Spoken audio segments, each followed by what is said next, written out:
حقہو، یہ نہ سمجھنا احسان کرنا ہے، ان کا حق ہے، والمسکین، مسکین کا حق ہے تم پہ۔ مسکین کون ہے؟ عمومی طور پہ ہمارے معاشرے میں سمجھا جاتا ہے مسکین وہ ہے جس کی ماں فوت ہو گئی، حالانکہ یہ بات درست نہیں ہے۔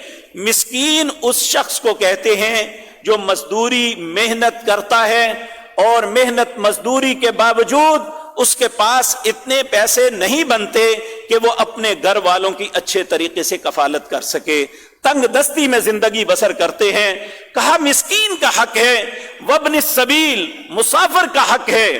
ذالک خیر للذین یریدون وجہ اللہ، جو یہ چاہتا ہے میرا رب مجھ پہ راضی ہو جائے، میرا رب مجھ پہ خوش ہو جائے، وہ ان کا حق انہیں ادا کرے۔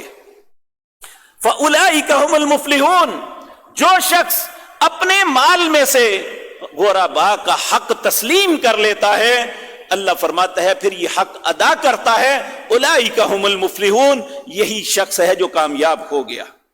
اللہ ہمیں یہ بات سمجھنے کی توفیق عطا فرمائے۔